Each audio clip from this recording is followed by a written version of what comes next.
Abscess মানে হলো যে লোকালাইজড কালেকশন অফ পাস। হ্যাঁ, যে কোনো জায়গায় যে localized collection of pus within a confined space surrounded by a pyogenic membrane. Localized collection of pus covered by a pyogenic membrane বা সারাউন্ডেড বাই পায়োজেনিক মেমব্রেন, যেভাবে বলো না কেন, এটা আর কিছুই না। যে কোনো একটা জায়গায় যদি কালেকশন অফ পাস থাকে, পাস মানে পুজ, আর এর চারিদিকে যদি একটা আবরণ থাকে, এই আবরণটাকে আমরা বলি পায়োজেনিক মেমব্রেন। তাহলে লোকালাইজ, এখানে দুইটা শব্দ ইম্পর্টেন্ট, একটা হলো পাস আর একটা হলো পায়োজেনিক মেমব্রেন। তাহলে what is pass and what is pyogenic membrane? তাহলে পাস জিনিসটা কি? পাস একটা, মনে করো একটা যুদ্ধক্ষেত্র। যুদ্ধক্ষেত্রে যখন যুদ্ধ হয় তখন কি হয়? সাজ সরঞ্জাম নিয়ে কিছু কিছু সৈন্য মরে যায় না ফিল্ডে? তো পাস জিনিসটা হলো এটা, মানে এই যুদ্ধক্ষেত্রে যারা হতাহত হয়ে মরে গেছে, যেগুলো ডেড জিনিস, সেই জিনিসগুলোই হলো পাস। আর পায়োজেনিক মেমব্রেনটা হলো, মানে এর মধ্যে, এই পাসের মধ্যে কি থাকতে পারে?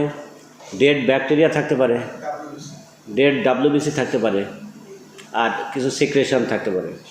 এই সব মিলাইয়ে পাসটা হয়।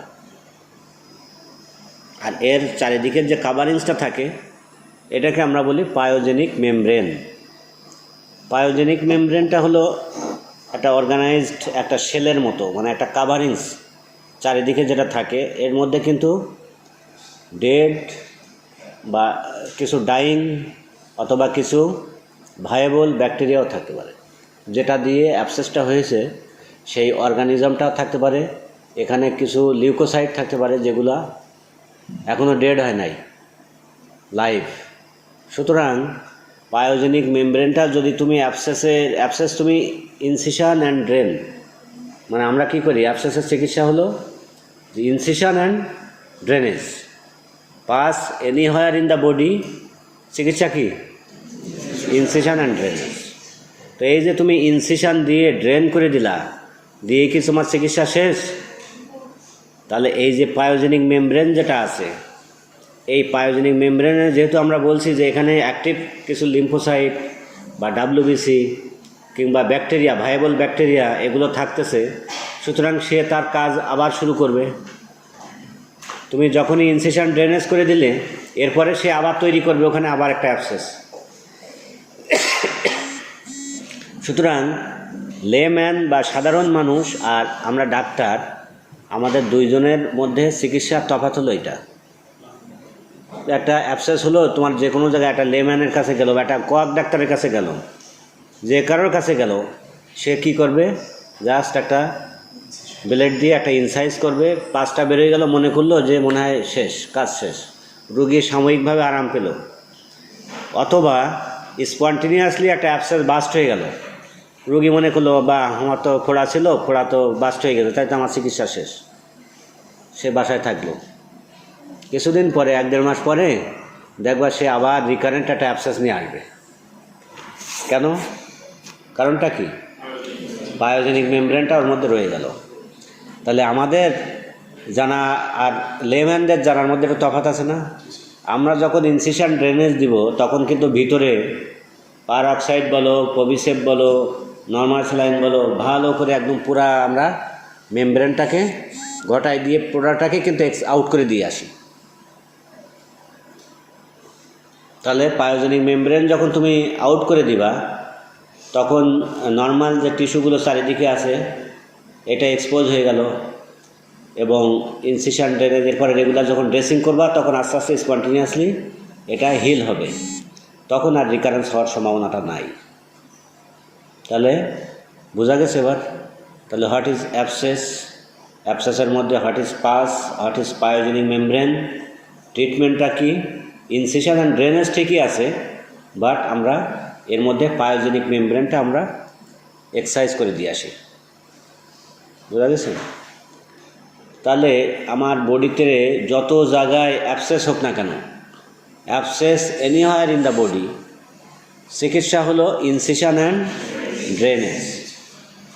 কিন্তু এই অ্যাবসেসের আর কিছু কিছু প্রকারভেদ আছে, যেখানে শুধু নর্মাল ইনসিশন অ্যান্ড ড্রেনেজ না, আরও একটু পার্থক্য আছে। এটা হলো যেমন হলো যে anatomically high risk region, anatomically কিছু হাই রিস্ক রিজন আছে। এই জিনিসগুলো কি বলতে পারবা? অ্যানাটমিক্যালি হাই রিস্ক মানে ওই নার্ভ, ভেসেল এগুলো খুব থাকে প্রচুর পরিমাণে। কোন জায়গা থাকে? হ্যাঁ, ব্রেন। কোথায়? অ্যাক্সিলা, ইয়েস, অ্যাক্সিলা একটা। আর গ্রোইন, গ্রোইন, অ্যাক্সিলা, এইগুলা। ব্রেন নিয়ে আমাদের মাথা ব্যথা। ব্রেনের মধ্যে অ্যাবসেস হলে কি তুমি চিকিৎসা দিতে পারবে না, ও তো আলাদা, নিউরো সার্জনরা দেখে ক্রেনিওটমি করে, সেটা আলাদা জিনিস।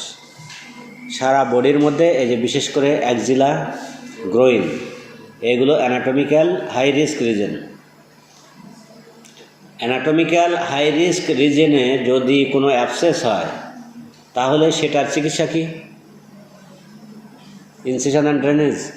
তুমি যদি ওইখানে একটা ব্লেড চালাই দাও ভিতরে, তোমার যে নার্ভগুলো আছে, ভেসেলগুলো আছে, ওইগুলো যদি কেটে যায় তাহলে রোগীর অবস্থা বুঝবে এবার। তাহলে নিশ্চয়ই এখানে কিছু অ্যাবসেস ঠিক আছে, বাট এখানে ইনসিশন ড্রেনেজও ঠিক আছে, কিন্তু এখানে একটু ভেরিয়েশন আছে চিকিৎসার, আছে কি না? তাহলে সেটা কি? তো এইখানে যদি কোনো অ্যাবসেস থাকে তার চিকিৎসা হলো incision and drainage by Hilton's method, HILTON, Hilton, Hilton's method. মানে এই ব্যক্তি যে মেথডটা আবিষ্কার করছে সেটাকে বলা হয় হিলটনস মেথড। ব্রেস্টেও যদি হয়, অ্যাক্সিলাতে যদি হয়, গ্রোইনে যদি থাকে, তাহলে এই মেথডটা ফলো করা হয়। তাহলে হোয়াট ইজ হিলটনস মেথড? হিলটনস মেথড হলো যে আমরা maximum tender and fluctuating and dependent part, যেটা ওই অ্যাবসেসের সবচেয়ে ফ্লাকচুয়েটিং একটা পার্ট থাকে, মানে তুমি যদি হাত দিয়ে ফিল করো, পাস আছে তো ভিতরে, তাই না? পাস থাকলে তুমি একটা জায়গায় খুব বেশি নরম পাবো না, একটা জায়গায় যে যেখানে পাসটা বেশি, অথবা যে জায়গাটা ফোড়ার মুখ হবে এরকম একটা বোঝা যায় না জায়গা। এবং এটা হতে হবে ডিপেন্ডেন্ট পার্ট। ডিপেন্ডেন্ট মানে নিচের দিকে, তুমি পাস বড় একটা রিজন, তুমি যদি উপরের দিকে ইনসিশন দাও তাহলে কালেকশানটা উপর দিয়ে বেরোবে। পানি সবসময় কি নিচের দিকে প্রবাহিত হয় না? শোনো, এগুলো আমরা যে কথাগুলো বলি এগুলোই মানে লেম্যানরা বলো, সাধারণ মানুষ বলো, এটা নর্মাল ফিজিওলজিটাই তো মেনটেন করা, আর তো কিছু না। আমরা কি আকাশ থেকে তো আলাদা কোনো নিয়মকানুন তৈরি করব না, ন্যাচারাল জিনিসটাই একটু অর্গানাইজড হয়েতে বলা, এটাই তো আমাদের ডাক্তারদের কাজ, ঠিক না? তো দেখো এখানে যে হিলটনস মেথড কিন্তু অন্য কোনো কিছুই না, আকাশ থেকে আসে নাই। তুমি নর্মাল জিনিস যদি চিন্তা করো যে একটা অ্যাবসেসের ডিপেন্ডেন্ট পার্ট যেটা, ফ্লাকচুয়েটিং পার্ট যেটা, ম্যাক্সিমাম টেন্ডারনেস যে জায়গায়, সেই জায়গাটাই কিন্তু আসলে আমরা একটা ইনসিশন দেব। ইনসিশন দেওয়ার পরে আমরা একটা সাইনাস ফরসেপ আছে, দেখছো কিনা জানি না, আর্টারি ফরসেপের মতো, যার মাথাটা ভোঁতা থাকে, যার মাথাটা থাকে blunt, just like artery forcep, মানে স্ট্রেট আর্টারি ফরসেপ মতোই, কিন্তু এটা আমরা দেখাবো তোমাদের। ওটারে বলা হয় সাইনাস ফরসেপ। সাইনাস ফরসেপ মানে যখনই আমরা একটা ইনসিশন দিলাম, এরপরে সাইনাস ফরসেপটা ওর মধ্যে ঢুকাই দিব, ঢুকাই দিয়ে ওর জটা আমরা একটু থ্রাশ করব। জটা থ্রাশ করলে কি হবে? ফাঁকা করলে কি হবে? জটা যখন একটু থ্রাশ করব এবং ফাঁকা করব, তখন কি হবে? ওর মধ্যে একটা স্পেস তৈরি হবে।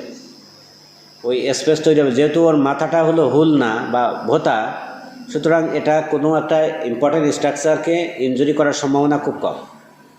এবং একটু থ্রাশ করলাম মানে একটু ডিপে গেল। এরপর যখন তুমি ফাঁক করবা জিনিসটা, তার দুইটা আঙ্গুলের মধ্যে আমাদের যে পোর্শনটা আছে, এটা আমরা যখন একটু ফাঁক করতেছি, তখন কী হবে? ওর মাথাটাও ফাঁক হবে, হইলে কী হবে? একটা স্পেস তৈরি হবে। এরপরে আমরা আমাদের ইন্ডেক্স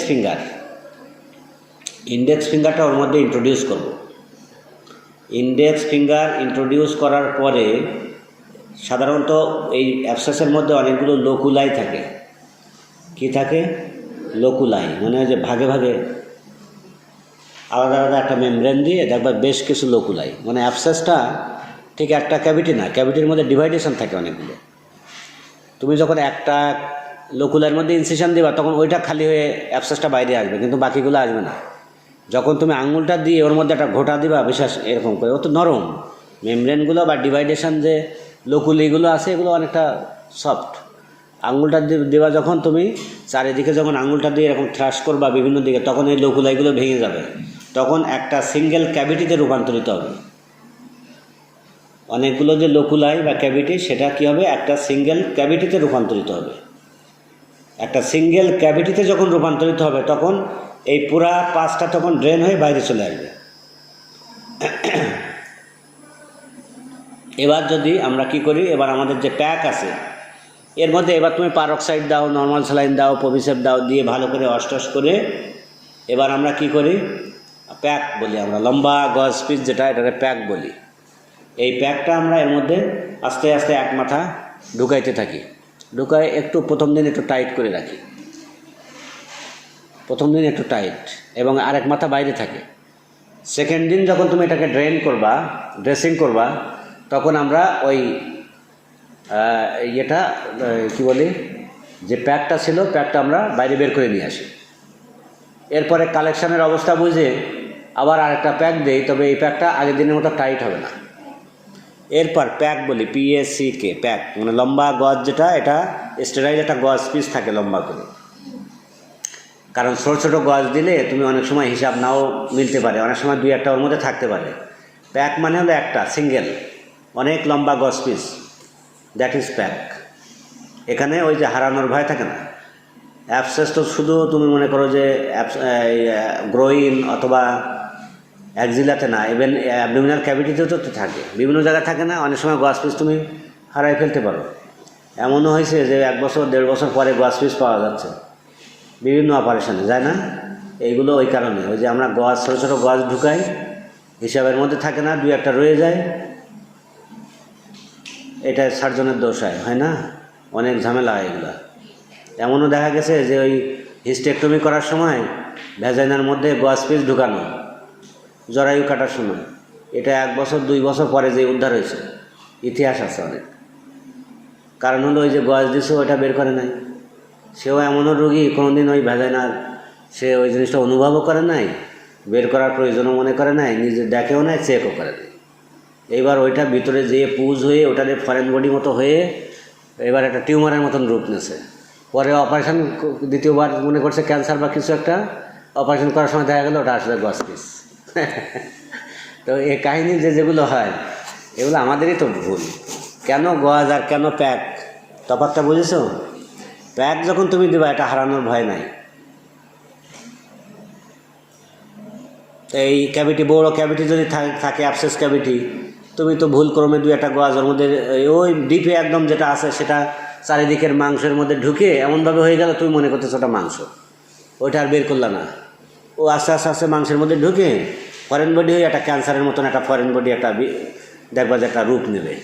তখন তোমার কাছে বা আরেকজন ডাক্তারের কাছে গেল, সে যখন এটা পাবে ওইটা নিয়ে এবার মিডিয়া এখানে ওখানে দিয়ে এবার সার্জনের নামে একদম বিভিন্ন রকম কথাবার্তা। সুতরাং বি কেয়ারফুল, সহজ জিনিস না, সব কিছু এত সহজভাবে নিলে হবে না। এই জন্যই তো আমরা অপারেশন করার সময় গজ মাপ এগুলো এত হিসাব করি কেন? ওই কারণে কয়টা মাপ দিল সেটা কিন্তু এরকম বোর্ড থাকে, বোর্ডে লেখা থাকে, একজন ইনচার্জ যে থাকে সেটা তার নাম সই করা থাকে নিচে, ইনচার্জ যে কয়টা দেবে সেটা লিখিত থাকবে অপারেশনের আগে। ইভেন যে ইনস্ট্রুমেন্টগুলো দিবে সেটাও এখানে লেখা থাকে, যে আটারি ফার্সেপ হয়তো 6টা, টিস্যু ফার্সেপ 5টা, এই বিভিন্ন ছোটো ছোটো যে ইনস্ট্রুমেন্ট যেগুলোই উনি ফিল্ডে দিবে সবগুলো এনলিস্টেড থাকে এবং লেখা থাকে, সই করা থাকে। অপারেশন শেষে ওইগুলো বুঝে নেওয়ার দায়িত্ব ওই ইনচার্জ সিস্টারের। যে কটা গজ দিল, যে কটা মপ দিল, যে কটা প্যাক দিল, যে কটা ইনস্ট্রুমেন্ট দিল, ideally it should be noted. এবং এটা অবশ্যই অ্যাবডোমেন বা যে অপারেশন হচ্ছে সেটা ক্লোজ করার পূর্বে এটা বুঝে নেওয়ার দায়িত্ব তার এবং বুঝাই দেওয়ার দায়িত্ব আমার সার্জনের। ওয়ার্ল্ড ওয়াইড এমনও হয়েছে না অনেক সময় অপারেশনের পরে যে এক্স রে করে দেখা গেল আটারি ফার্সেপের ছবি আসতেছে, আসে না? এটা তো হয়েছে পৃথিবীতে। বহুত জায়গায় হয়েছে, শুধু আমাদের দেশে কেন, পৃথিবীর মানে আমাদের বাইরেও বিভিন্ন দেশেই হয় এগুলো। সবাই তো মানুষ, কিন্তু যখন তুমি নিয়মকানুনগুলো ঠিক স্ট্রিক্টলি মেনটেন করবা, তখন ভুল হওয়ার সম্ভাবনাটা থাকে না। আমরা অনেক সময় নেগলেক্ট করি অথবা কেয়ারফুল হই না, এই কারণে এগুলো ঘটে।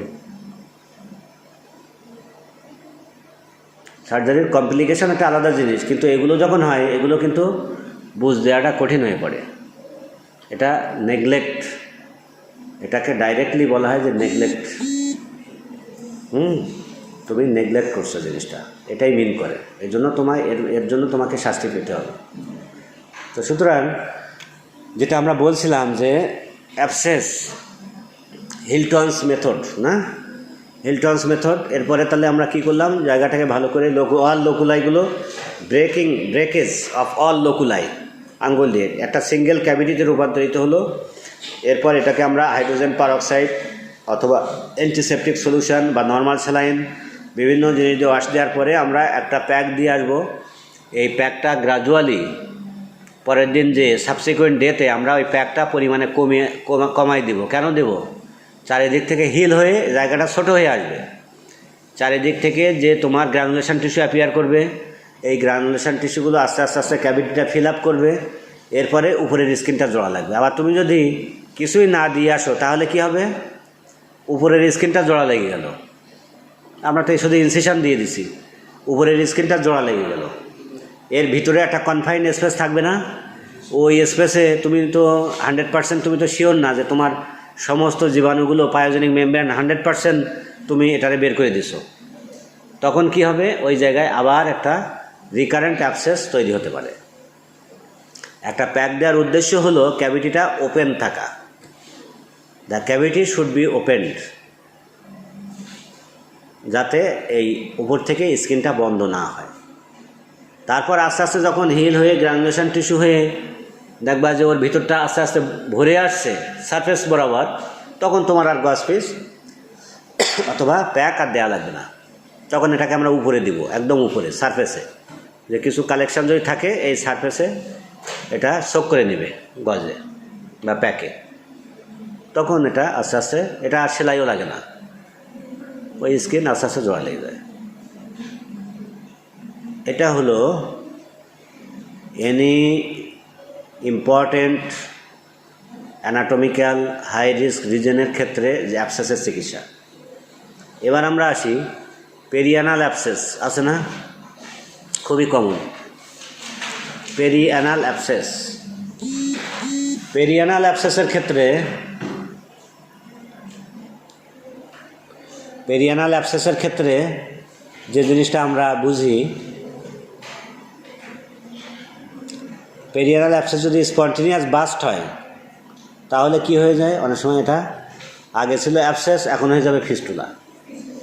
আগে ছিল একটা মুখ না, একটা কনফাইন ছিল, তুমি বাইরে একটা দিলে, বাইরে একটা বাস্ট হয়ে গেল বা ইনসিশন ড্রেনেজ করলা বা যে কোনো জায়গায়, তাহলে কি হবে, একটা ওপেনিং হবে, তাহলে এটা সাইনাস হয়ে গেল।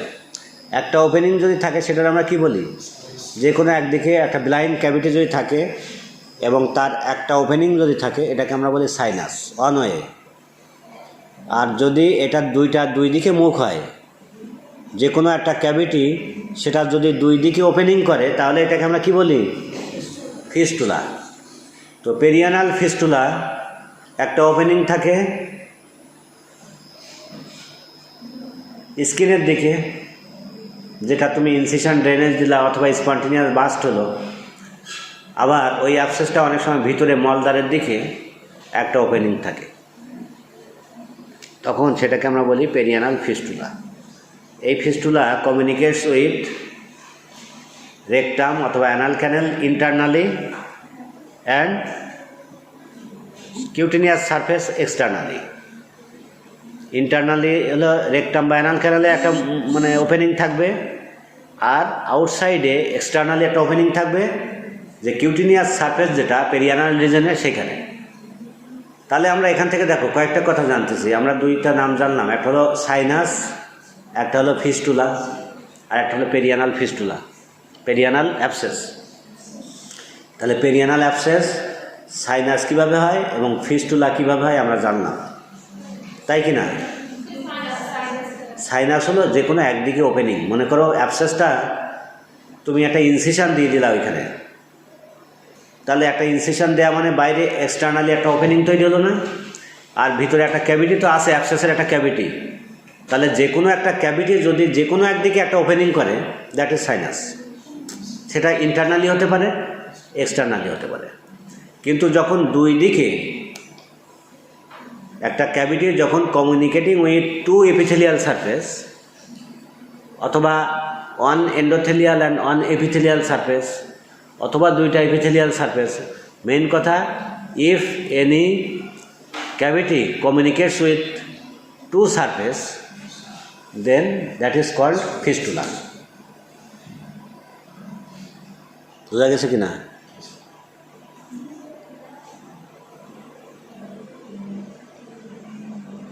এখন পেরিয়ানাল অ্যাবসেসের চিকিৎসা কি?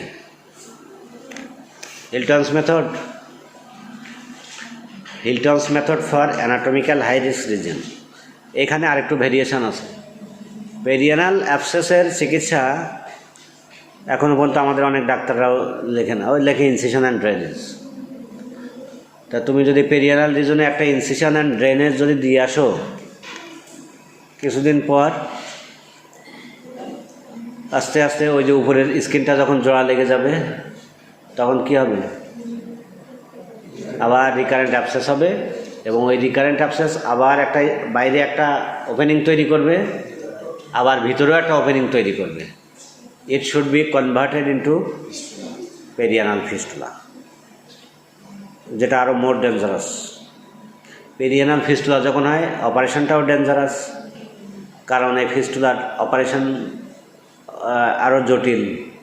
ভিতরের ওপেনিং পর্যন্ত পুরাটা যদি ট্র্যাকটা তুমি না ফেলে দাও তাহলে এটা রিকারেন্স খুব বেশি। পেরিয়ানাল রিজনের ঝামেলা অত্যন্ত বেশি। তো পেরিয়ানাল ফিস্টুলা এই অ্যাবসেসের চিকিৎসা হলো ডিরুফিং অফ অ্যাবসেস। ডিরুফিং মানে কি? রুফ মানে কি? রুফ ছাদ। রুফ মানে কি? ছাদ। ডিরুফিং মানে কি? ছাদটা উপড়াই ফেলাম। ছাদটা এই ঘরের ছাদটা যদি উপড়াই ফেলি তাহলে এখানে কি ওপেনিংটা অনেক বড় হয়ে গেল না? পেরিয়ানাল অ্যাবসেসে কিন্তু দয়া মায়া করলে হয় না। এখানে একদম একটা ক্রুশিয়েট ইনসিশন দিই আমরা। কেমন? ক্রুশিয়েট মানে জাস্ট ক্রস। ইনসিশনটা কেমন হবে? একটা জাস্ট লাইক ক্রস। এরকম একটা ক্রস চিহ্ন দিলে তাহলে এই ওর যে স্কিনটার কয়টা ফ্ল্যাপ হবে? 4টা হয়ে যাবে না? একটা ত্রিকোণ আকৃতির 4টা। ওই যে ফ্ল্যাপগুলো হলো 4টা, এটা আমরা কেটে ফেলে দিই। দিলে একটা ডায়মন্ড শেপ একটা স্পেস হবে। এই ডায়মন্ড শেপ ওপেনিংটা হয়ে গেল।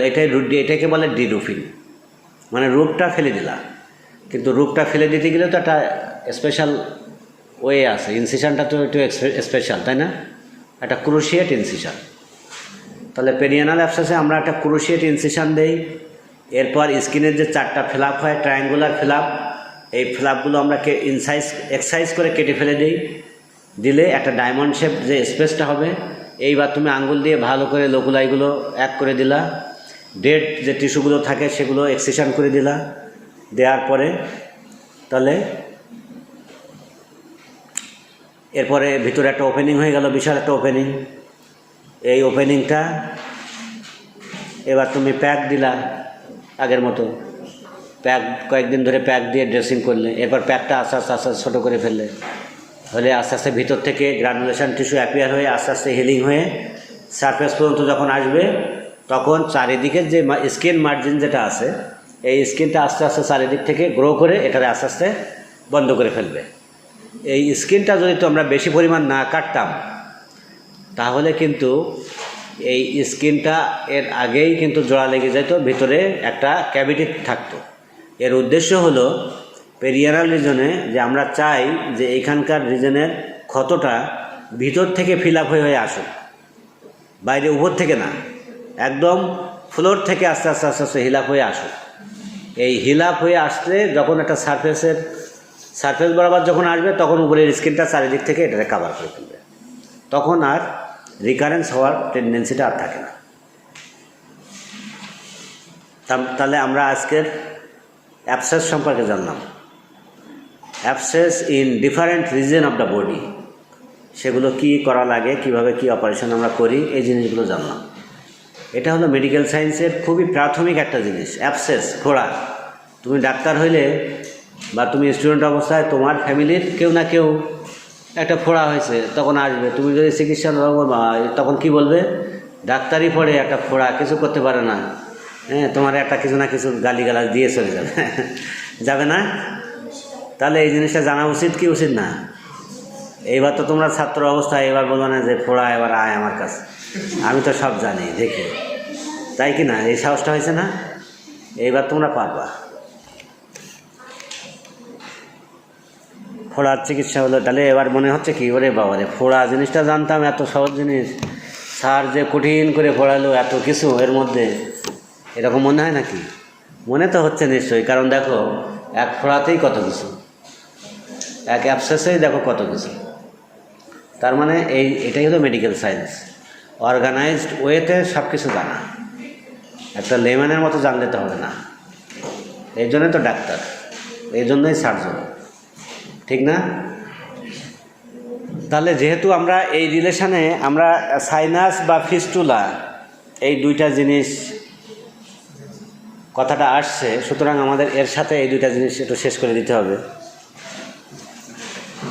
Sinus and fistula.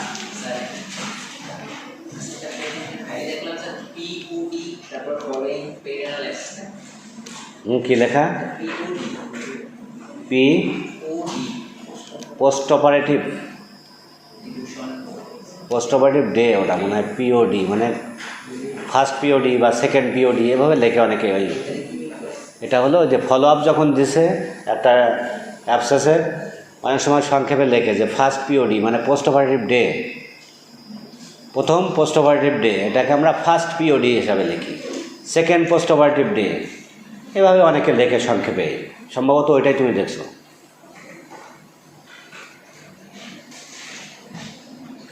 তাহলে what is sinus and what is fistula? Sinus কি তাহলে কে বলতে পারবো?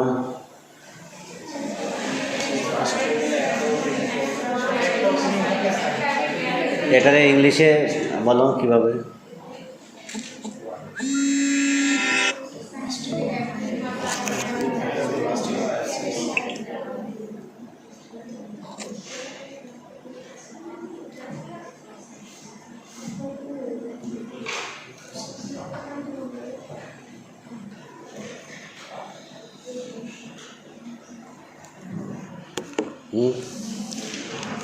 সাইনাস কি বলবা? পিছনে হাত উঁচু করছো নাকি? Sinus is a blind track, হ্যাঁ, lined by healthy or unhealthy granulation tissue communicating one way in any epithelial or endothelial surface. এটা এক এক বইয়ে এক এক রকম পাবা। আমার কথা হলো যে জিনিসটা তুমি কোর জিনিসটা জানো কিনা। এ সাইনাস ইজ অ্যান ব্লাইন্ড, মানে it is a blind track, it is a blind track or opening, মানে একটা ব্লাইন্ড একটা ট্র্যাক। ট্র্যাক মানে হলো একটা মানে পথ, blind track or pathway lined by epithelial or endothelial surface. Lined by কি বললাম যে healthy or unhealthy granulation tissue. Sinus is a blind tract lined by healthy or unhealthy granulation tissue opening with one opening on either epithelial or endothelial surface. এটা বইয়ের মধ্যে এক এক বইয়ে এক এক রকম পাবা।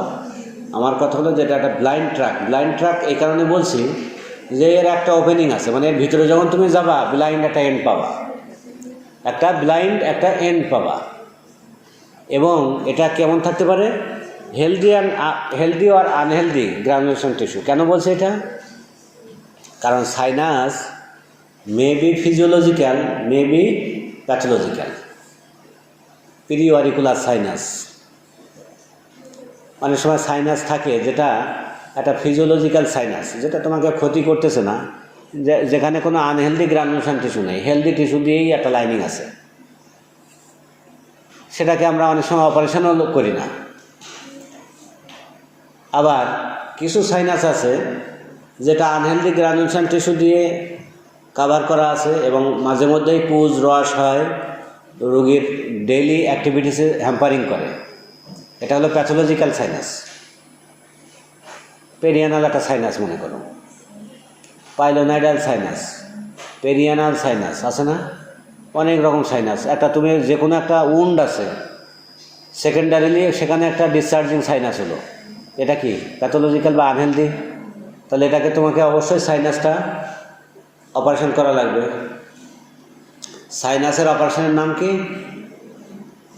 Excision of the sinus tract, excision of sinus truck.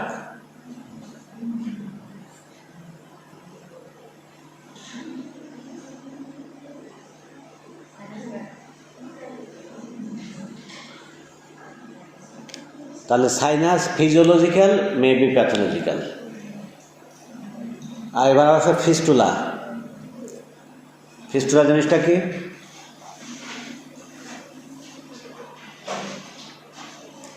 ফিস্টুলাগুলো usually pathological, এখানে ফিজিওলজিক্যাল হওয়ার চান্স কম। ফিস্টুলাগুলো usually pathological. Fistula internal fistula হয়, এক্সটার্নাল ফিস্টুলা হয়। যেমন আর্টারিও ভেনাস ফিস্টুলা নাম শুনছো না? এটা জন্মগতভাবে হতে পারে, মানে কোনো একটা অ্যাবনর্মাল কমিউনিকেশান আছে আর্টারি এবং ভেনের মধ্যে, অথবা আমরা তৈরি করে দিই না অনেক সময় ডায়ালাইসিসের জন্য আর্টারিও ভেনাস ফিস্টুলা। আবার ওই যে গল ব্লাডারে যখন স্টোন থাকে, ওই স্টোনটা কোলেসিস্টো ডিউডেনাল ফিস্টুলা হয়, কোলেসিস্টো জেজুনাল ফিস্টুলা হয়, কোলেসিস্টো কোলিডোকাল ফিস্টুলা হয়। মানে গলব্লাডারের সাথে বাইল ডাক্টের একটা ফিস্টুলা ট্র্যাক তৈরি হয়ে যেতে পারে। গলব্লাডারে একটা বড় পাথরটা চলে যাওয়ার জন্য সে বিভিন্ন রকম ট্র্যাক তৈরি করার ফন্দিতে থাকে, আশেপাশে যে স্ট্রাকচার পায় তার সাথে একটা ফিস্টুলা তৈরি করে পাথরটা তার মধ্যে চলে যায়। যেমন কোলিসিস্টো ডিউডেনাল, ডিউডেনামে চলে গেল। কোলিসিস্টো জেজুনাল, জেজুনামের মধ্যে পাথর চলে গেল। কোলেসিস্টো কোলিক, মানে ট্রান্সভার্স কোলন পাশে থাকে গলব্লাডারে, কোলেসিস্টো কোলিকও ফিস্টুলা করে। বড় পাথর মানে তোমার গলব্লাডারের মধ্যে অনেক সময় দেখবা এই পাথর আর নাই, কোথায় চলে গেল? আমাদের ইন্টেস্টাইনের মধ্যে চলে গেল। হয়তো কমন দেওয়া, এগুলো ওরাই নিজেরাই তৈরি করে, কারো তৈরি করা লাগে না।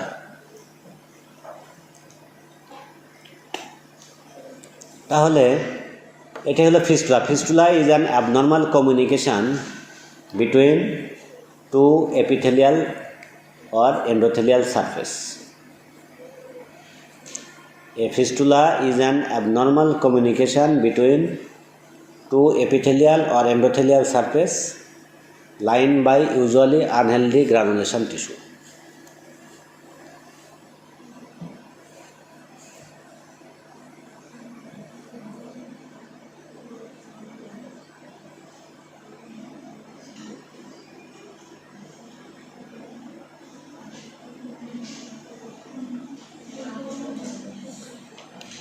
বোঝা গেছে? ফিস্টুলার অপারেশনের নাম কি? ফিস্টুলেক্টমি। পুরা ফিস্টুলাকে এক্সিশন করে ফেলে দেয়া। ফিস্টুলোটমিও আছে।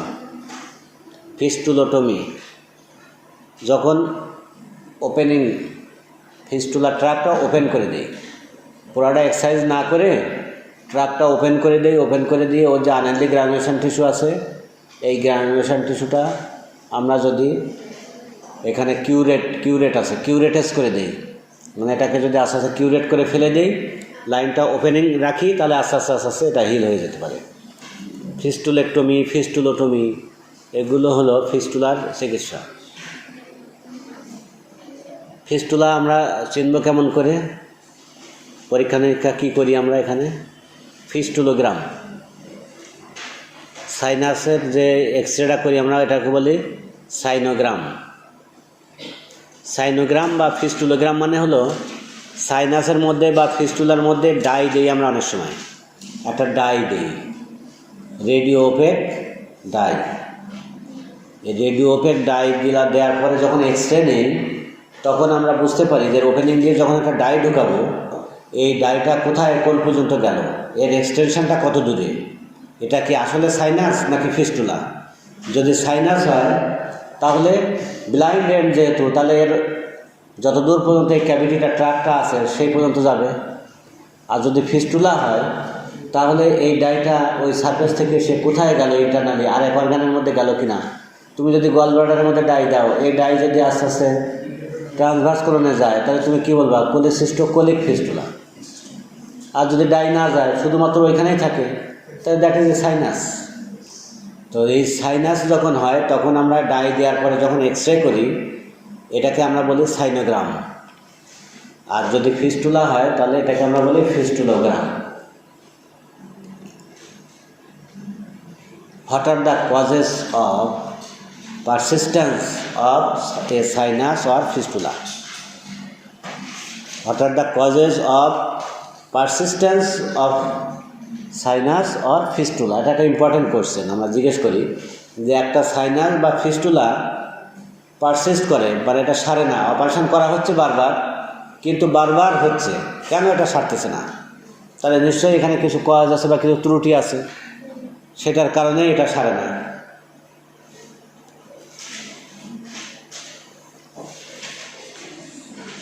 তাহলে কি কারণ মনে হতে পারে তোমাদের কাছে? ইনঅ্যাডিকুয়েট ড্রেনেজ, এই তো হতে পারে একটা। মেয়েদের মধ্যে আর একটা দু একটা কজ বলো। আর কি কারণে? হ্যাঁ, যদি কোনো ফরেন বডি থাকে, ওই সাইনাস বা ফিস্টুলার মধ্যে একটা ফরেন বডি আছে, ওই foreign persistence of a foreign body within a sinus or fistula. প্রথম হলো ইনঅ্যাডিকুয়েট ড্রেনেজ। তুমি যদি ইনঅ্যাডিকুয়েট ড্রেনেজ যদি না থাকে তাহলে এটা হতে পারে। তারপরে হলো ফরেন বডি, এরপরে হলো আর কি হতে পারে? Opening is narrow. যদি ওপেনিংটা ন্যারো থাকে ওটা দিয়ে তো ড্রেনটা ভালো মতো হবে না। তারপরে persistence of unhealthy granulation tissue within the sinus or fistula track. Sinus বা ফিস্টুলা ট্র্যাকের মধ্যে আনহেলদি গ্রানুলেশন টিস্যু আছে, যেটাতে তুমি ভালো করে কিউরেটাস করতে পারো না, তাহলে হবে।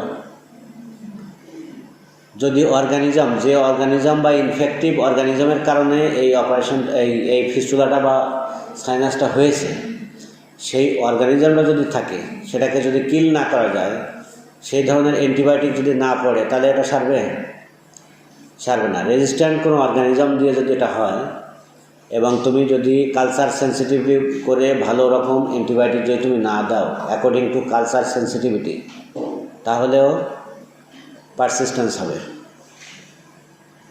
আর কি কারণ আছে? হ্যাঁ, ইমিউনো সাপ্রেসড রোগী যারা, তাদের ক্ষেত্রে সারবে না। আর কি কারণে? ইমিউনো সাপ্রেস কারা থাকে? ডায়াবেটিক রোগী, তার মানে ডায়াবেটিস যাদের, তাদের সারে না। এইডস, তারা ইমিউনো সাপ্রেস থাকে মারাত্মকভাবে, এইডস রোগী। এই জন্য এইডস রোগীদের পেরিয়ানাল সাইনাস ফিস্টুলা এগুলো খুব কমনলি থাকে।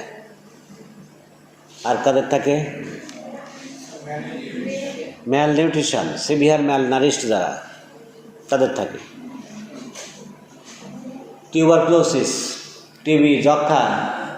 টিবি বা যক্ষা যাদের থাকে তাদের কিন্তু এটা থাকে। Patient taking steroid, long term steroid, যারা স্টেরয়েড নেয়, যেমন ব্রঙ্কিয়াল অ্যাজমা, হাঁপানি যাদের থাকে, তারা দীর্ঘদিন ধরে স্টেরয়েড নেয়। অথবা connective tissue disease, SLE, rheumatoid arthritis, এ ধরনের রোগগ্রস্ত যারা, তারা দেখবা যে স্টেরয়েড খায়, দীর্ঘদিন স্টেরয়েড খায়। এই স্টেরয়েড যারা খায় তারা কিন্তু ইমিউনো কম্প্রোমাইজড অথবা ইমিউনো সাপ্রেস থাকে। এদের ক্ষেত্রেও কি হয়, ফিস্টুলা সারে না।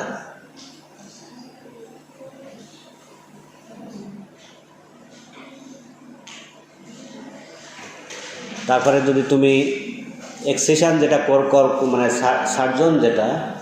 সার্জন যদি ইনঅ্যাডিকুয়েটলি এক্সারসাইজ করে, পুরো ট্রাকটা ফেলে দেয় না, কিছু ট্রাক রয়ে গেছে, তাহলে সেখান থেকে হতে পারে।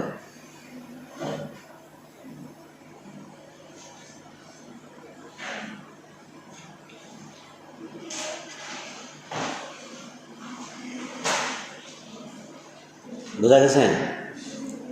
তাহলে আমরা জানলাম কি, অ্যাবসেস জানলাম, sinus, fistula, boil, carbuncle. Boil জিনিসটা কি? বয়েল, হ্যাঁ, কি মনে হয়? বয়েল সিদ্ধ করা নাকি? সিদ্ধ করা।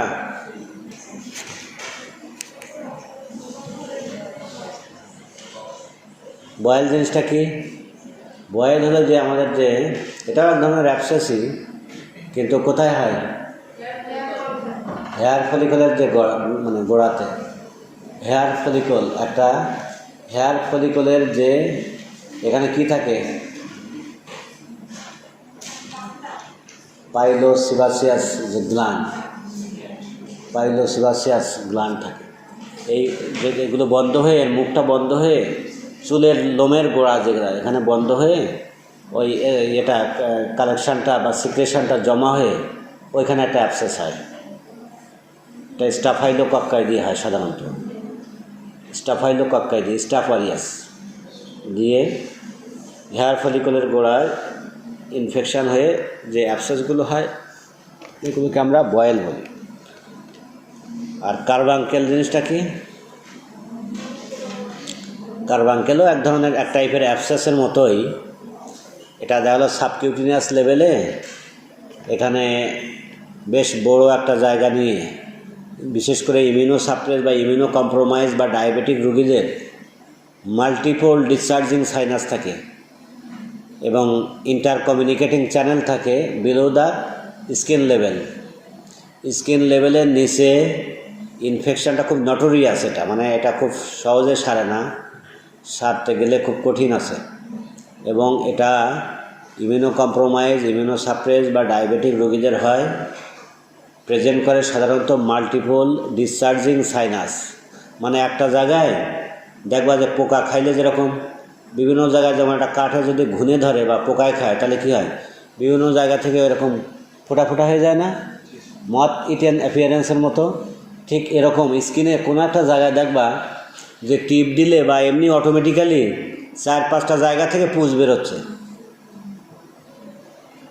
পিঠে, ঘাড়ে বা পেটে, স্টার্নামে, যে কোনো জায়গায়, বিভিন্ন জায়গায়, পিঠে বিশেষ করে বেশিরভাগ ক্ষেত্রে দেখা যায়, নেকে বা পিঠে, হ্যাঁ, এরকম একটা জায়গা বেশ শক্ত হয়ে আছে, অ্যাবসেস মতো, এবং এটার multiple discharging sinus within the subcutaneous tissue লেভেলে।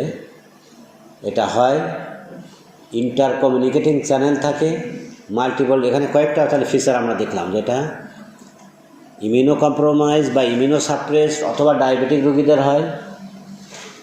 এটার মধ্যে মাল্টিপল ডিসচার্জিং সাইনাস থাকে, এটা সাবকিউটিনিয়াস একটা স্পেসে থাকে, এটার ইন্টার কমিউনিকেটিং চ্যানেল থাকে, মাল্টিপল ডিসচার্জিং সাইনাস থাকে এবং এটার পাস বের হয়।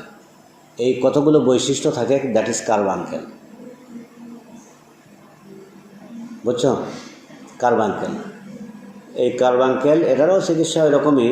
ওই ওনার ডায়াবেটিস স্ট্রিক্টলি কন্ট্রোল করতে হবে, অ্যাডিকুয়েট ইনসিশন ড্রেনেজ দিতে হবে, রেগুলার ড্রেসিং করতে হবে, ভালো অ্যান্টিবায়োটিক, কালচার সেন্সিটিভিটি করে ভালো অ্যান্টিবায়োটিক দিতে হবে। হ্যাঁ, তাহলে এটা পাস কালচার সেন্সিটিভিটি করব, ব্রড স্পেকট্রাম সেন্সিটিভ অ্যান্টিবায়োটিক দিব, অ্যাডিকুয়েট ইনসিশন ড্রেনেজ করব, রেগুলার ড্রেসিং করব, তার সিস্টেমিক কোনো ডিজিজ যদি থাকে সেটাকে কন্ট্রোল করব। পেশেন্ট যদি অ্যানিমিক থাকে ব্লাড ট্রান্সফিউশন, ফ্রেশ ব্লাড দিব, ভিটামিন ডিফিসিয়েন্সি থাকলে সেগুলো দিব, এটাই চিকিৎসা। বোঝা গেছে? এবার আমরা একটু টিটেনাস সম্পর্কে জানি। ক্লাস আছে না? আছে টিটেনাস। টিটেনাস খুব ভেরি ইম্পর্ট্যান্ট মেডিকেল সায়েন্সে। টিটেনাস সম্পর্কে যদি না জানো তাহলে একদম পুরা ফেল। প্রত্যেকটা রোগী সার্জারি মানে হলো টিটেনাস। সময় আর যেহেতু ক্লাস নাই, না করলে তো হবে না। শেষ আমি করবোই টিটেনাসটা খুব 5-10 মিনিটের মধ্যে, খুব বেশি না, 5 থেকে 10 মিনিট টাইম নিব, এর মধ্যেই শেষ করে দিব। খুব জিস্ট কয়েকটা কথাবার্তা বলবো। আমার পড়া তো তোমার বাসায় যেয়ে পড়া লাগবে না, আমার পড়া এখানেই পড়া। আবার যখন ধরবো তখন এখানেই ধরে এখানেই মুখস্থ করাবো। তোমরা বাসায় পড়ার কোনো দরকার নেই। আমার পড়া বাসায় নিয়ে কোনো লোড নেওয়ার কোনো প্রয়োজন নেই।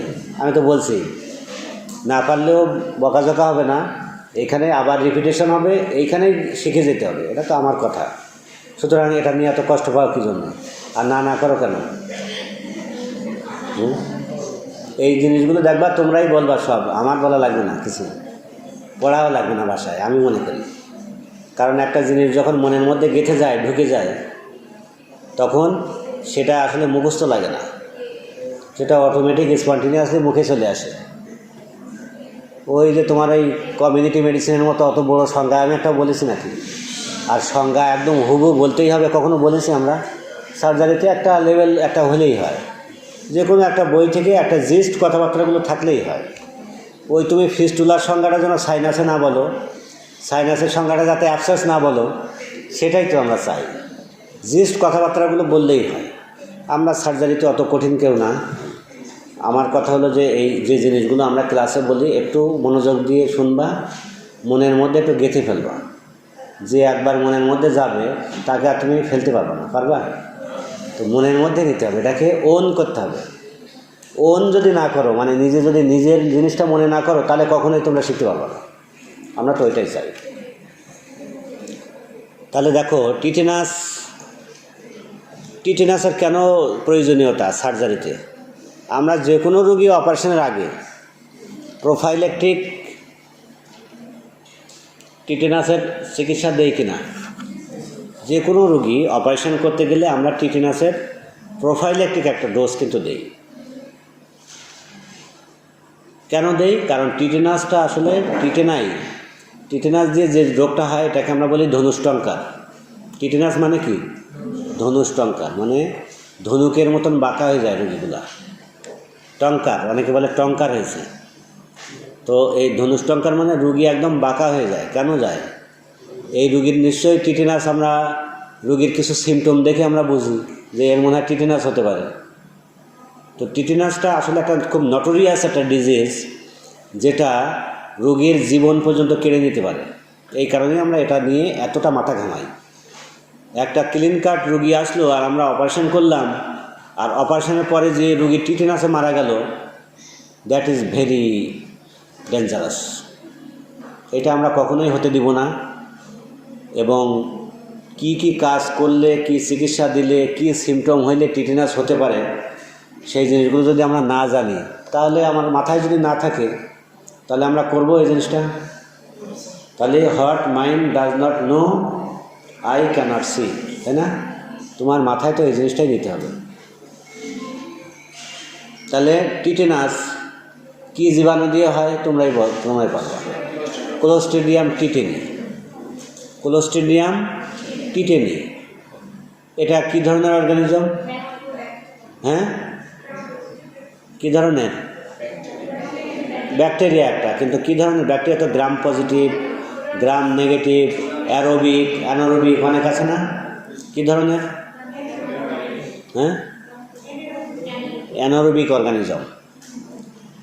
ক্লোস্ট্রিডিয়াম গ্রুপের একটা অ্যানারোবিক অর্গানিজম। অ্যানারোবিকটার সিগনিফিকেন্টটা কি? এটা বাতাস যদি থাকে, নর্মাল এয়ার যদি থাকে, এয়ারে খুব বেশি সময় বেঁচে থাকতে পারে না। এটা এমন একটা জায়গায় একে দিতে হবে, খুব ডার্ক কনফাইন্ড স্পেসে, যেখানে কোনো বাতাস পৌঁছায় না, সেইখানে এদের পরিবেশটা সবচেয়ে ফেভারেবল একটা পরিবেশ। সেই পরিবেশেই এরা বড় হয়, সেই পরিবেশেই এরা প্রলিফারেশন করে, সেই পরিবেশেই এরা এদের যে টক্সিন, বিভিন্ন এনজাইম এবং এই যে বিভিন্ন টক্সিন, এই টক্সিনগুলো রিলিজ করে। এবং এই টক্সিনগুলো যখন আমার বডির মধ্যে যায়, এই টক্সিনগুলো কিছু নার্ভ এন্ডিংয়ে যে এমনভাবে কাজ করে যেখানে নিউরোমাস্কুলার যে জাংশনগুলো আছে, সেই এমন জায়গায় যে এরা কাজ করে, যেখানে কাজ করার ফলে আমাদের নর্মাল অ্যাক্টিভিটিস কিছু হ্যাম্পার হয়। এই নর্মাল অ্যাক্টিভিটিসগুলো হ্যাম্পার হওয়ার ফলে কিছু সিমটম দেখা দেয়। এই সিমটমগুলো দেখেই আমরা বুঝি যে মনে হয় টিটেনাস হতে পারে। সেই সিমটমগুলো কি? একটা হলো, একটা কথা বলো তোমরা, দুই একটা বলো। হ্যাঁ, স্পাজম একটা, ঠিক আছে, স্পাজমই হয়। এই স্পাজমগুলো কোথায় বেশি আমরা দেখি? নেকে লক জ বলি, একটা লক জ, মানে রোগীর জ লক হয়ে গেছে, ছাড়াইতে পারবো না। তারপরে হ্যাঁ, ডিফিকাল্টি ইন সলোয়িং, হ্যাঁ ঠিক আছে, ডিফিকাল্টি ইন সলোয়িং, সে দেখবা যে খেতে পারবে না। তারপরে এর এই যে রাইসাস সার্ডোনিকাস, একটা কথা আছে, রাইসাস সার্ডোনিকাস। তোমরা প্যাথোলজিটা এখনো পড়ো নাই, মাইক্রোবায়োলজি প্যাথোলজিটা এখনো আসে নাই, আসলে এগুলো দেখবা। রাইসাস সার্ডোনিকাস মানে হলো শয়তানের হাসি। লজ্জা থাকার ফলে সে যখন হাসবে, তখন তার হাসিটা মনে হয় একটা শয়তান যেভাবে হাসতেছে, সেরকম একটা ভাব। আরেকটা আছে হলো অপিস্থোটোনাস।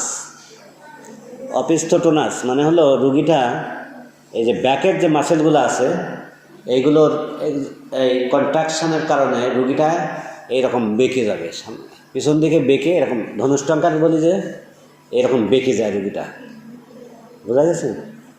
পিছনের ব্যাক মাসেলগুলো যদি কন্ট্রাকশন করে, তাহলে মাথাও এদিকে পিছনে বেঁকে যাবে, পাও বেঁকে যাবে। রুগীটা জাস্ট লাইক ধনুক, ধনুক যেভাবে আমরা ব্যবহার করি, এরকম একটা ধনুষ্টঙ্কা। আরেকটা আছে কি, হাতের, হাতের মাসেলগুলো স্পাজম হয় না, কার্পোপেডাল স্পাজম, কার্পোপেডাল স্পাজম। তাহলে এই যে কিছু সিম্পটম, এবং তার লাস্টলি এবার কী হবে? কনভালশান। কনভালশান হবে, খিঁচুনি হবে, এবং একটা পর্যায়ে যে সে আর শ্বাস নিতে পারবে না, যার ফলে রোগীর কী হবে? রেসপিরেটরি ফেইলিওর হয়ে অক্সিজেনেশন কমে যেয়ে কন্টিনিউয়াস কনভালশনে রোগী ডেথ হয়ে যাবে, মারা যেতে পারে। তাহলে এই জীবাণুগুলো কোথায় থাকে? সয়েলে থাকে। নর্মালি এই যে আমরা চলতে ফিরতে সমস্ত জায়গায় সয়েল, ম্যানিউর, ডাস্ট, যত রকম আবর্জনা আছে এবং খারাপ আবর্জনা আছে, স্টুল, সয়েল, ডাস্ট, ম্যানিউর, গোবর, এগ্রিকালচারাল ডাস্ট, হর্টিকালচারাল ডাস্ট, মানে যত রকমের যে গরু, ছাগল, হাঁস, মুরগির যে পায়খানা, মলমূত্র আছে না, এর মধ্যে এই জীবাণুগুলো থাকে। তাহলে এই জীবাণুটা খুব কমন না? সব জায়গায় তো আছে। তাহলে যেসব রুগীর রোড ট্রাফিক অ্যাক্সিডেন্ট অথবা কোনো ট্রমা নিয়ে আসে, তাহলে তার এটা লেগে যাওয়ার সম্ভাবনা অনেক বেশি। তাহলে এটা কমনলি টিটেনাসের জীবাণু তখন আমরা পেতে পারি।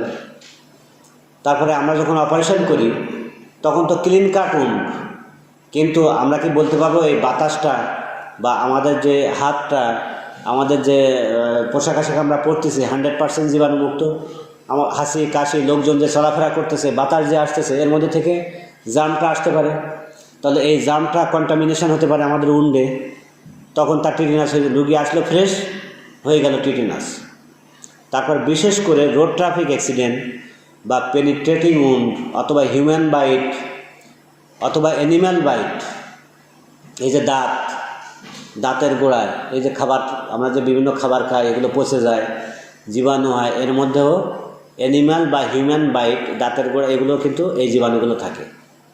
এগুলো যখন কামড় দিলা, তখন কি হলো? এটা একটা উন্ডের মধ্যে, একটা অ্যানিমাল যখন কামড় দিল, তখন ওই উন্ডের মধ্যে টিটেনাসের জীবাণু ঢুকে যেতে পারে। সয়েল, ম্যানিউর, ডাস্ট, গোবর টোবর লেগে গেল, তাহলে ওর মধ্যে যেতে পারে। তাহলে এটা খুব কমন কি না?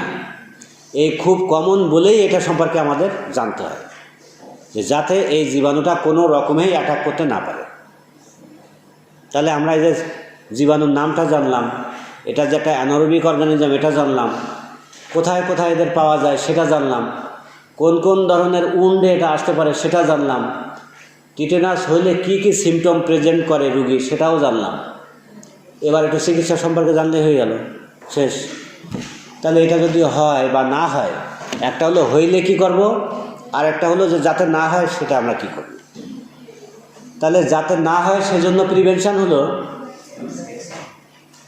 অ্যাক্টিভ অ্যান্ড প্যাসিভ ইমিউনাইজেশন, একটা ব্যাপার আছে।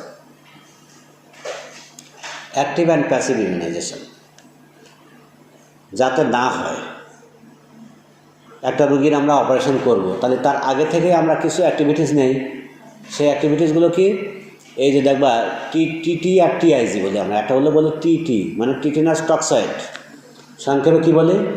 টক্সয়েড, মানে টিটেনাসের টক্সয়েড, মানে এই জীবাণুর যে টক্সয়েড মানে কি, যে এই জীবাণুর কিছু পার্টসের এগেনস্টে কিছু অ্যান্টিবডি আমরা তৈরি করি, মানে এর সরাসরি অ্যান্টিজেন যেটা সেইটা আমরা ঢুকাই বডির মধ্যে এবং সেখানে অ্যান্টিবডি তৈরি করি। এটা একটা জিনিস অ্যাক্টিভ ইমিউনাইজেশন। এটারে কি বলি? অ্যাক্টিভ। অ্যাক্টিভ এই জন্য যে তোমার বডিতে ঢুকাইলে তারপর অ্যান্টিবডিটা তৈরি করবে তোমার বডি, বাইরে থেকে কিন্তু আমরা এখানে কোনো কিছু দিচ্ছি না, দিচ্ছি টক্সিন। টক্সিনটা ল্যাবরেটরির মধ্যে এমনভাবে আমরা এটারে একটু সাইজ করি যেখানে তার টক্সিসিটি ক্যাপাসিটিটা থাকে না, কিন্তু টক্সিনটা থাকবে, তোমার চেহারা তোমার মতোই থাকবে। প্রসূন মনে করো প্রসূনই, কিন্তু ওর মধ্যে ইনজেকশন বা বিভিন্ন মানে জিনিস দিয়ে প্রসূনের বুদ্ধি ক্ষমতা মানে তার যে অ্যাক্টিভিটিস বল সব কমাই দিলাম। তাহলে কি তাদের প্রসূনের চেহারা দেখে তো আমরা চিনতেছি দিস ইজ প্রসূন, চিনছি না? কিন্তু তার কোনো ক্ষমতা আছে? আর তার ব্রেনটা আউট করে দিলাম, তার শরীরে নিস্তেজ করে দিলাম। এইবার যখন একটা বডির মধ্যে ওই জীবাণুটা এই যে কার্যক্রমগুলো হ্রাস করে দিয়ে বডির মধ্যে যখন ঢুকাই দিলাম, আমার বডি তো ঠিকই চিনল যে দিস ইজ ক্লোস্ট্রিডিয়াম টিটেনির অর্গানিজম। ওর বিরুদ্ধে সে কী করবে? অ্যান্টিবডি তৈরি করবে। এই অ্যান্টিবডিটা বডির মধ্যে একটা রিজার্ভ ফোর্স হিসাবে থাকবে। এইবার যখন কোনো ক্রমে জীবাণুটা ঢুকবে বডির মধ্যে, ওই অ্যান্টিবডিটা এসে কী করবে? ওই অ্যান্টিজেনের প্রলিফারেশন হওয়ার আগেই, বংশবৃদ্ধি হওয়ার আগেই, সে তো সংখ্যায় কম, সামান্য একটা উন্ডে একটু সামান্য একটু গোবর লাগলো বা একটু সয়েল লাগলো, 2, 5টা 10টা 1000 109 জীবাণু আসলো, কিন্তু আমার বডিতে তো প্রিফার্ম অ্যান্টিবডি আছে অনেক আগে থেকে। এই অ্যান্টিবডি অ্যান্টিজেন রিয়াকশান হয়ে এই জীবাণুটা নষ্ট করে ফেললো, তাহলে আমি বেঁচে গেলাম। This is TT, tetanus toxoid. This is active immunization. আর প্যাসিভ ইমিউনাইজেশন, প্যাসিভ ইমিউনাইজেশন যখন এই শরীরের আমরা যখন কোনো অ্যান্টিবডি তৈরি করে নিয়ে আসে অন্য কোনো মানুষের মধ্যে হোক, কোনো শিপের মধ্যে হোক বা কোনো একটা অ্যানিমালের মধ্যে হোক, ওই অ্যান্টিজেন দিয়ে অ্যান্টিবডি বা ইমিউনোগ্লোবুলিন বলি আমরা, ইমিউনোগ্লোবুলিন যেটা এই টিটেনাসের বিরুদ্ধে একটা অ্যাক্টিভ ভূমিকা রাখে, সেই অ্যান্টিবডি আমরা বাইরে থেকে তৈরি করে সেটা ভায়াল আকারে হোক বা তোমার অ্যাম্পুল আকারে হোক বাজারে পাওয়া যায়। এইটা আমরা বডির মধ্যে ঢুকাই দিলাম, এ সাথে সাথে কাজ করবে। কারণ এটা তো অ্যাক্টিভ ইমিউনাইজেশন হতে 3 থেকে 4 সপ্তাহ সময় লাগে। তোমার বডির মধ্যে একটা টক্সয়েড দিলাম, এটার এগেনস্টে জীবাণু হবে, এই তোমার একটা অ্যান্টিবডি তৈরি হবে, সময় লাগবে না? Usually 3 to 4 weeks. বাইরে থেকে আমি তৈরি করে আমি যদি এক হাতে টিটি দিই টক্সয়েড আর এক হাতে আমি আইজি দিলাম ইমিউনোগ্লোবুলিন, টিআইজি বলি, টিটেনাস ইমিউনোগ্লোবুলিন, কী দেবো? টিটেনাস ইমিউনোগ্লোবুলিন ঢুকাই দিলাম। তাহলে এই যে ইমিউনোগ্লোবুলিনটা ডাইরেক্ট 3 থেকে 4 সপ্তাহ আমার সাথে সাথেই কাজ করলো। কারণ তুমি যে একটা সার্জারি করবা সেখানে যদি একটা জীবাণু ঢোকে, সেই জীবাণুটা তুমি যদি টক্সয়েড দাও তাহলে সাথে সাথে কাজ করবে? করবে না। টক্সয়েড তো সাথে সাথে করবে না, 3 থেকে 4 সপ্তাহ পর। তাহলে এই যে ইনস্ট্যান্ট যে টাইম, এই টাইমটা আমার ইমিউনোগ্লোবুলিনটা কাজ করবে। এই ইনস্ট্যান্ট টাইমে ইমিউনোগ্লোবুলিনটা কাজ করবে, এটাই আমরা প্যাসিভলি বডিটাকে ইমিউনাইজ করলাম বাইরে থেকে দিয়ে। এখানে রুগীর বডিকে আমরা কাজে লাগালাম না, বাইরে থেকে প্যাসিভ একটা immunise procedure, but this is instant. Passive but this is instant, আর active but this is delayed. তাহলে টিটি কি আর টিআইজি কি? টিটি মানে টক্সাইড আর টিআইজি মানে ইমিউনোগ্লোবুলিন। এই তাহলে এটা হলো প্রিভেনশানের জন্য আমরা এই পদক্ষেপ নিই। এবার প্রিভেনশান আমরা দিলাম, তাহলে রোগীরা টিটেনাস হলো না। কিন্তু যখন আমরা প্রিভেনশান করলাম না, রোগীর টিটেনাস হয়ে গেল, রোগীর সিমটম দেখে মনে হচ্ছে দিস ইজ টিটেনাস, তার চিকিৎসা কী? তাহলে তার চিকিৎসা তো আর এই টিআইজি দিয়ে তখন লাভ হবে? তখন আমরা খুব হাই ডোজে টিআইজি যেটা বলছিলাম না, এটা টিটি দিয়ে তো আমরা একটা অ্যাম্পুল দিই, আর তখন কিন্তু খুব হাই ডোজে টিআইজি দেওয়া হয়। এই দেখা গেল যে 7 থেকে 10,000 unit according to body weight, এটারে হিসাব করে তারপর খুব হাই ডোজ ইমিউনোগ্লোবুলিন দেওয়া হয় সাথে সাথে কাজ করার জন্য। কারণ তখন তুমি কি আর ওই টিটি দিয়ে লাভ হবে? তখন 3 সপ্তাহের মধ্যে রুগী শেষ, এই একটা জিনিস। আর দ্বিতীয়ত হলো রুগীটাকে ম্যানেজ করার জন্য একটা কাম কোয়াইট ডার্ক স্পেসে নেওয়া হয়। একটা ডার্ক স্পেসে রুগীটাকে চিকিৎসা দেওয়া হয়, যেখানে কোনো নয়েজ নাই, নয়েজলেস, কোয়াইট মানে কি ঠান্ডা, একদম নীরব একটা রুম, কেবিন, যেখানে ডার্ক, যেখানে অত লাইট নাই, গ্যাঞ্জাম নাই, এরকম একটা স্পেসে। কারণ হলো টিটেনাসের যে কনভালশন বা স্পাজমগুলো হয়, এই স্পাজমগুলো হলো স্টিমুলাই হলো এগুলাই, লাইট বা রুগীদের বিভিন্ন লোকজনের কথাবার্তা, একটা নয়েজি এনভায়রনমেন্ট, এটাকে স্পাজম বারবার স্পাজম করায়। তাহলে প্রথম হলো রুগীটাকে আমরা একটা কোয়াইট ডার্ক আইসোলেটেড একটা কেবিনে বা একটা স্পেসে নিব, তাকে হাই ডোজ ইমিউনোগ্লোবুলিন দিব, অ্যান্টি কনভালশান দেব।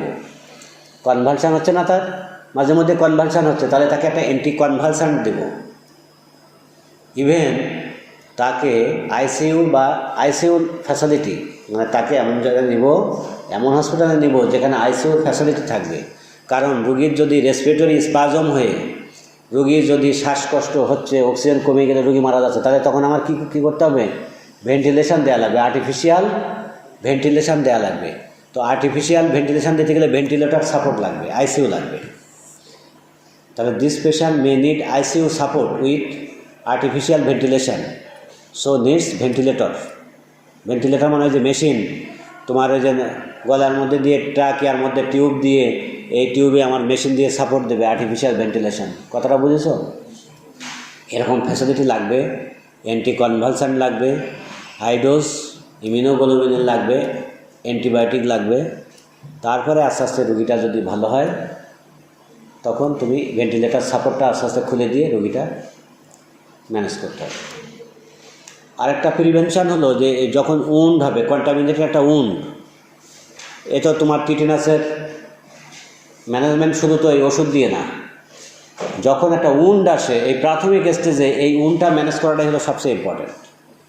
যখন তুমি একটা কন্টামিনেটেড উন্ড একটা আসবে, টিটেনাস প্রোন উন্ড অথবা কন্টামিনেটেড একটা উন্ড, তখন আমরা কি করি?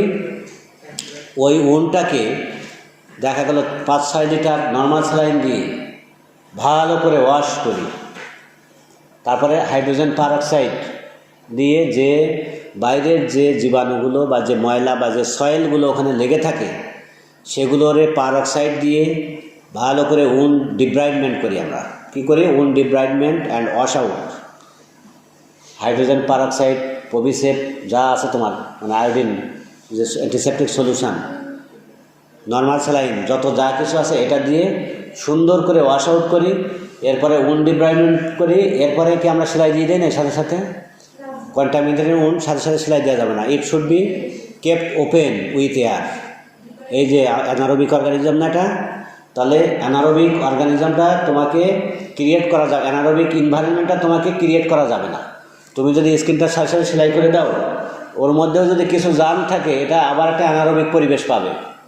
ওইখানে আবার সে জার্মিনেশন করবে, সে পলিফারেশন করবে, কলোনাইজেশন হবে, হয়ে এটারে আস্তে আস্তে বডির মধ্যে যেয়ে সে টিটেনাস তৈরি করবে। সুতরাং এটাকে আমরা ওপেন রাখবো। পারঅক্সাইড মানে পারঅক্সাইড যখন দেই আমরা, এটা তো অক্সিজেন কি তৈরি করে, হাইড্রোজেন পারঅক্সাইড কিন্তু ওখানে অক্সিজেন তৈরি করে, এই জন্যই দেই। এবং একটা অ্যানারোবিক পরিবেশকে সে অ্যারোবিক পরিবেশে রাখে। আর ওপেন রাখতেছি, আর এর সাথে রেগুলার ড্রেসিং করতেছি। সুতরাং আর এদিক থেকে ট্রিটমেন্টও চালু আছে। হাই ডোজ পেনিসিলিন দিই আমরা, মানে যখন টিটেনাস হয় নাই, এরকম একটা উন্ড নিয়ে আসবে, তখন একটা হলো management of wound and management of the patient. ওই যে হাই ডোজ অ্যান্টিবায়োটিক দিব, বোথ অ্যানারোবিকের জন্য মেট্রোনিরাজল, আবার ওইদিকে পেনিসিলিন, হাই ডোজ পেনিসিলিনও দেই, মেট্রোনিরাজল দেই। আর উনটা ম্যানেজ করি আমরা, ওপেন রাখি, পারঅক্সাইড দিয়ে রেগুলার ড্রেসিং করলে টিটেনাস হওয়ার সম্ভাবনা থাকে না। তোমাদের যারা পরীক্ষা দিয়েছিলে যে গ্রুপ পরীক্ষায়, এগুলোকে পারছিল কেউ? কারণ আগে মনে হয় ভালো করে পড়ানো হয়নি। তো নিশ্চয়ই আশা করি এবার এরা খুব ভালো পারবে এগুলা, কারণ এগুলো আমি দেখতেছি এবার। আজকে মোটামুটি আমাদের এ পর্যন্তই। আগামী দিন আবার এই যে হেমোরেজ, ব্লাড ট্রান্সফিউশন, সেলুলাইটিস, এগুলো নিয়ে আমরা আলাপ করব। ঠিক আছে, সে পর্যন্ত ভালো থাকো সবাই।